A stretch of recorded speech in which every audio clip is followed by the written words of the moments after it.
Hello बच्चों, जब हम क्लास 12 फिजिक्स शुरू करते हैं पढ़ना, स्पेशली जेई एडवांस के लिए, तो एक कॉन्सेप्ट बार बार हमारे सामने आता है सॉलिड एंगल का।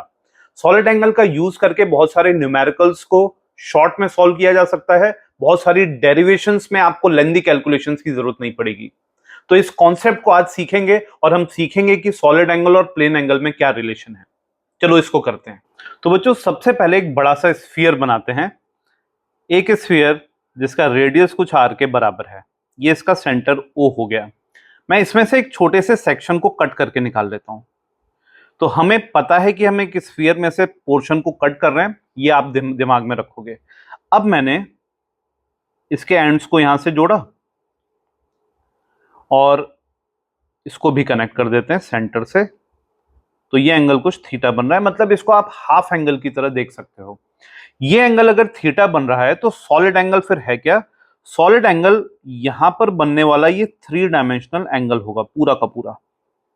देखो, बाय डेफिनेशन अगर समझोगे तो सॉलिड एंगल आपको जब भी कैलकुलेट करना है, ये वैल्यू हो जाएगी area which is subtending the angle divided by square of the radius.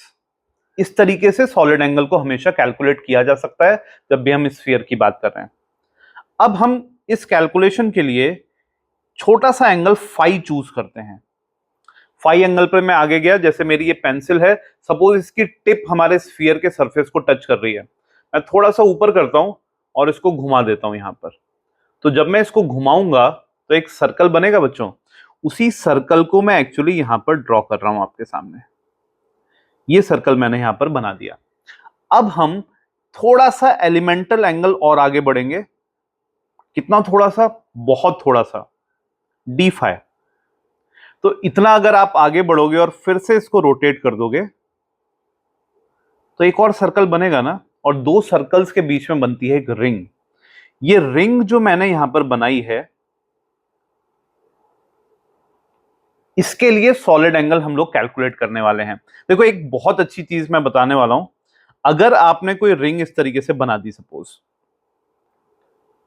एक रिंग मैं यहां पर बना करके दिखा रहा हूं, और जैसा कि तुम सॉलिड एंगल के डेफिनेशन में देख रहे हो बच्चों, आपको जरूरत पड़ने वाली है यहां पर एरिया की। रिंग का एरिया जब भी कैलकुलेट करना है ना, जैसे ये केस है, इसकी विड्थ कितनी होगी बता सकते हो? भाई, रेडियस तो आर था अपने स्फीयर का, कैपिटल आर में लेकर के चल रहा हूं, तो ये भी तो कैपिटल आर होगा, सरफेस तक का डिस्टेंस है। तो आप ये देख पाओगे कि जो आर्क लेंथ होती है वो हमेशा रेडियस इनटू एंगल होती है। तो इसको ना आर डी फाई से डिनोट कर सकते हैं। This is width. तो इस रिंग की विड्थ जो आप दिखा पा रहे हो यहां पे, वो आर डी फाई के बराबर है। साथ में एक और चीज जानना जरूरी है। अगर मैं रेडियस की बात करूं तो इस रिंग का रेडियस कितना होगा बच्चों?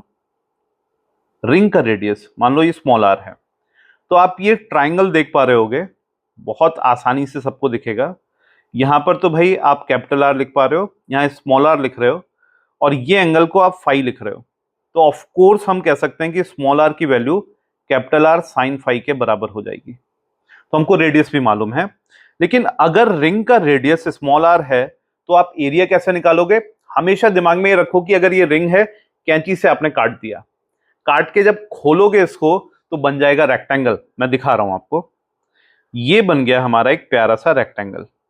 इस रेक्टेंगल की आखिर लेंथ कितनी होगी? ऑफ कोर्स ये 2 पाई आर होगी। इसकी विड्थ कितनी होगी? ऑफ कोर्स ये विड्थ हम जानते थे आर डी फाई। तो अगर इसका छोटा सा एरिया हम कैलकुलेट करेंगे तो एरिया किसी भी रेक्टेंगल का लेंथ इंटू विड्थ हो जाएगा। मतलब आप 2 pi r into r d phi लिख सकते हैं। अब इसमें अगर वैल्यूज पुट कर दें तो 2 पाई, स्मॉल आर की वैल्यू तो हमने कैपिटल आर साइन फाई निकाल ही ली थी, यहां पर रखेंगे capital r sine phi multiplied with capital r d phi. तो ये हमारे पास रिंग का एरिया आ गया। ये रिंग जो एंगल सबटेंड करेगी, इसको डी कैपिटल ओम बोलते हैं। This should be equal to area divided by r square. तो मुझे ये दिख रहा है कि एरिया की वैल्यू यहां नीचे जो कैलकुलेट की है उसी को पुट करते हैं, 2 pi r square sine phi d phi. I hope यहां तक सबको क्लियर है। और मैं इसको ऑफ कोर्स आर स्क्वायर से डिवाइड करूंगा तो ये आर स्क्वायर तो कैंसिल हो गया। मेरा एक्सप्रेशन बड़ा छोटा हो गया है। अब मैं लिखूंगा डी ओमेगा इक्वल्स टू 2 पाई, यहां पर बच्चों साइन फाई डी फाई मिल गया मुझे। अब इंटीग्रेशन की हम बात करेंगे। इंटीग्रेशन हमको सारे सॉलिड एंगल्स का सम बताएगा। तो मैं इसको 0 से कैपिटल ओमेगा तक ले जा रहा हूं, टोटल सॉलिड एंगल। और राइट हैंड साइड को अगर देखोगे तो फाई का वेरिएशन तो 0 से थीटा तक हो रहा होगा बच्चों, है ना।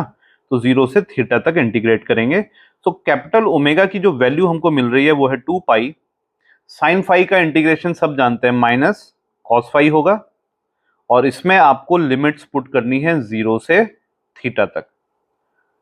तो जब मैं ये वैल्यूज रखूंगा, minus cos theta minus cos 0 हमको मिल रहा है, कॉस 0 तो 1 होता है, तो माइनस ऑफ माइनस कॉस 0 ना बच्चों, तो ये हो जाएगा +1। So we are left with 2 pi 1 minus cos theta. ये अपना सॉलिड एंगल हो गया।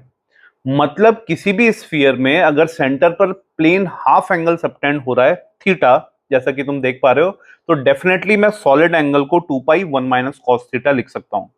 ये जो हमने अभी अभी डिराइव किया है, इसका यूज हम बहुत सारे न्यूमेरिकल्स में करने वाले हैं। बहुत सारे न्यूमेरिकल्स मैं ही आपको करके दिखाऊंगा जब हम एप्लीकेशन ऑफ सॉलिड एंगल की बात करेंगे नेक्स्ट वीडियो में। थैंक यू बच्चों।